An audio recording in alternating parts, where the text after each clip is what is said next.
Mais les seuls bénéficiaires de ce système sont toujours les banques centrales et les insiders qui connaissent les bonnes personnes. Les politiciens et Wall Street en bénéficient toujours, car ils ont un accès anticipé à l'argent nouvellement imprimé.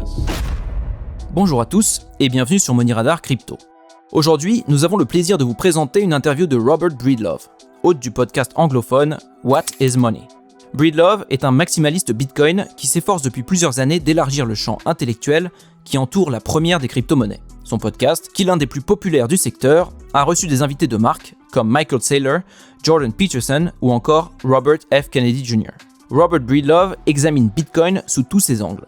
Économique bien sûr, mais aussi sociologique, psychologique, culturel, philosophique et historique.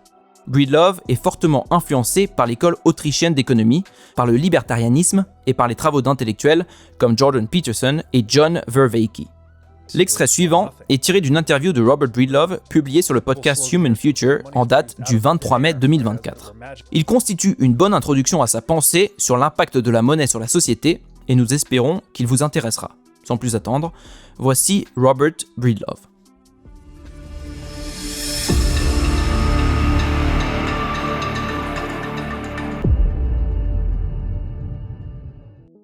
Le Bitcoin tire sa valeur du fait que sa création requiert du travail réel, qu'on échange ensuite contre le travail des autres. C'est le contraire du modèle de la banque centrale où l'argent peut être produit à partir de rien. C'est la manière dont on le décrit habituellement. L'argent est créé ex nihilo. On dirait que l'on parle d'un tour de magie. Mais en réalité, l'argent n'est pas la richesse. Il n'est pas égal aux biens et aux services auxquels il donne accès. Imprimer de l'argent ne permet pas automatiquement de nourrir les gens, ni de mettre un toit au-dessus de leur tête. Ce n'est qu'une technologie servant à cartographier le territoire des biens et des services. Et on sait que la carte ne peut jamais être le territoire. Lorsque l'on comprend ça, on se rend compte que cette histoire d'argent créé ex nihilo est un mensonge, une illusion. En général, on justifie cette manipulation en disant qu'elle permet de sauver l'économie ou de stimuler l'économie. Mais réfléchissez à tout ça de manière critique, à plus d'un niveau de profondeur, et vous verrez rapidement que ce n'est absolument pas vrai. Si vous étiez affamé en ce moment même, imprimer des petits billets verts ne résoudrait pas votre problème. Il faudrait que nous sortions pour chasser ou cueillir. En d'autres termes, il faudrait travailler. L'institution des banques centrales repose entièrement sur la pseudoscience appelée économie keynésienne. C'est une inversion de la réalité économique qui établit que nous devons produire avant de pouvoir consommer, car il est impossible de consommer ce qui n'a pas encore été produit. Selon la fausse doctrine de l'économie keynésienne, on peut stimuler la production en stimulant la consommation, c'est-à-dire en imprimant de la monnaie. C'est ce qui est enseigné dans toutes les universités du monde aujourd'hui, mais c'est une inversion de la réalité. Je considère même que c'est une auto-illusion que nous utilisons pour nous tromper nous-mêmes.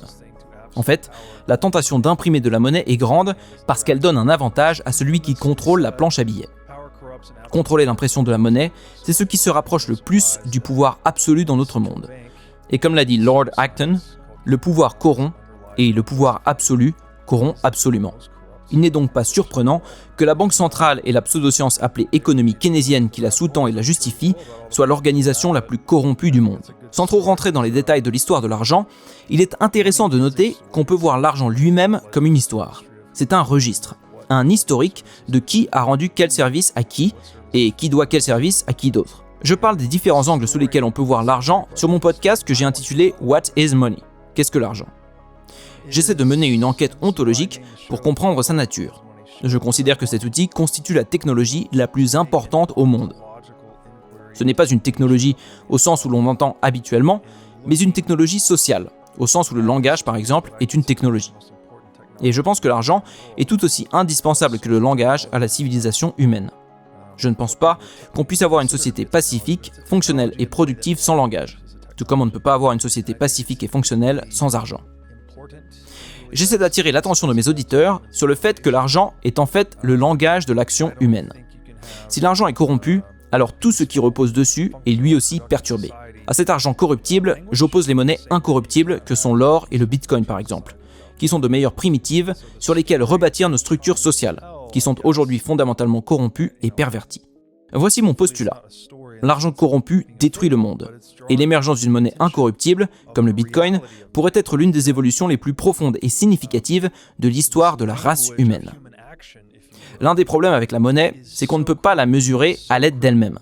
Si l'on dénomine la valeur d'une quantité de dollars en dollars, on ne peut pas voir que cette valeur se déprécie. C'est pourtant ce qui arrive à mesure que nous imprimons plus de dollars et que la quantité totale de monnaie en circulation augmente.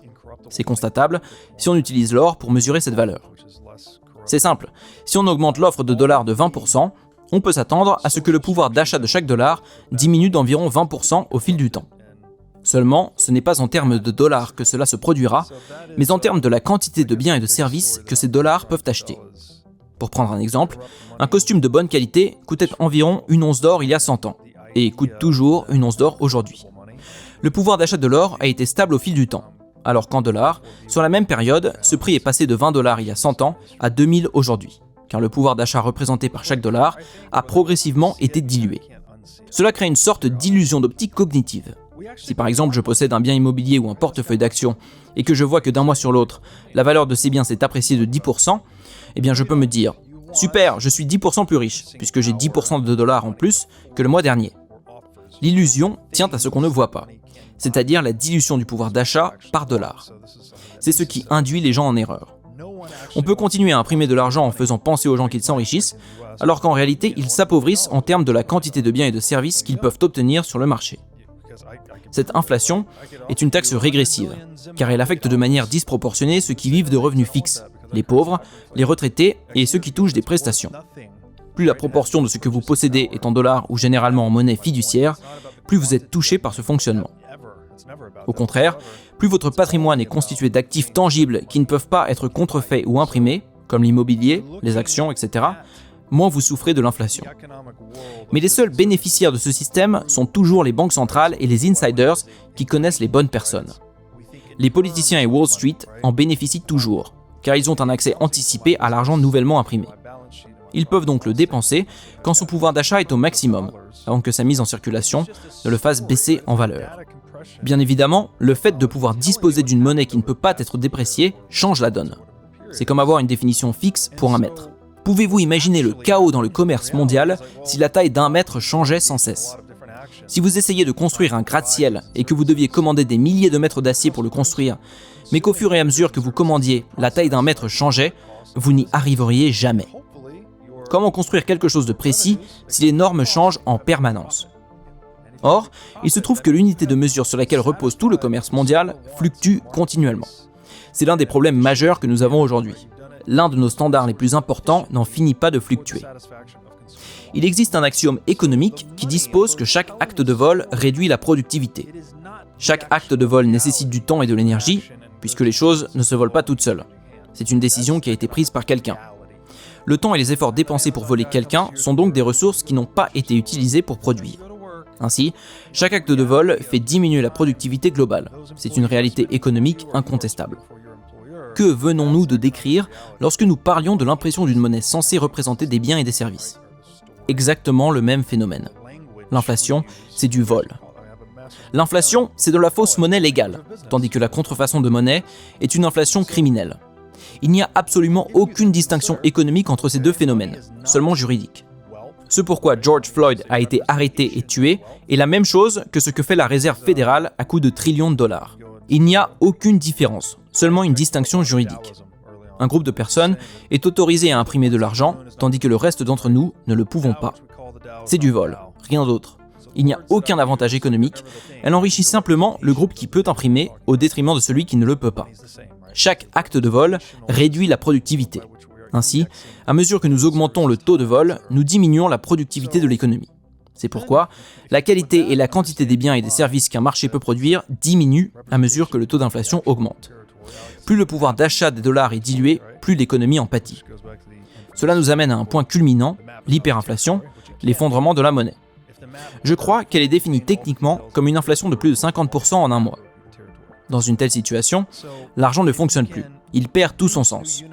Une baguette coûte 30 $ un jour et 50 le lendemain. La planification n'est plus possible et l'argent perd toute son utilité. Ce sont les épargnants, c'est-à-dire ceux qui ont fourni des biens et des services et qui ont donc un solde positif, qui voient leurs économies détruites par ces épisodes d'hyperinflation. C'est ceux qui ont été prudents et qui ont constitué des réserves qui sont punis par un régime inflationniste. Cela met clairement en évidence la nature spoliatrice de l'inflation. Ce sont ceux qui ont fourni des biens et des services, mais qui n'ont pas encore consommé, qui la subissent. C'est donc une autre preuve, s'il en fallait une, que l'inflation, c'est du vol. Pour vous donner une idée de la brutalité de cette impression monétaire, entre 2001 et 2019 a eu lieu la soi-disant guerre des États-Unis contre la terreur et le terrorisme. Ce n'était pas une guerre contre la terreur, la guerre c'est la terreur, c'est le terrorisme. C'était tout simplement un pillage organisé par une force impérialiste, le gouvernement américain et son complexe militaro-industriel. Mais je vais utiliser le terme guerre contre la terreur pour parler de ça, parce que c'est l'expression que les gens emploient. Entre 2001 et 2019, le gouvernement américain a dépensé 2500 milliards de dollars pour la guerre contre le terrorisme. Au cours de la même période, la Réserve fédérale a imprimé 2800 milliards de dollars. Chaque dollar qui a financé la guerre contre le terrorisme a été imprimé ex nihilo. C'est donc le pouvoir d'achat qui a été pris aux épargnants. Le contribuable n'a pas eu son mot à dire. Personne n'a voté pour cela. Si l'on fait le calcul en prenant les 2500 milliards que la guerre a coûté et en les étalant sur le temps qu'elle a duré, c'est-à-dire environ 18 ans, cela revient à quelque chose comme 80 000 dollars par foyer américain. Imaginez à quel point les choses auraient été différentes si chaque foyer américain avait reçu une facture de l'IRS pour 80 000 dollars indiquant « Nous faisons sauter des gens à l'autre bout du monde et nous leur volons ce qui leur appartient. Nous avons besoin que vous payiez votre part de l'effort de guerre. » Cette guerre contre le terrorisme aurait duré moins d'1 an. Les gens n'auraient pas payé, ils se seraient révoltés. Mais ce financement de la guerre a été fait de manière détournée par l'impression de monnaie.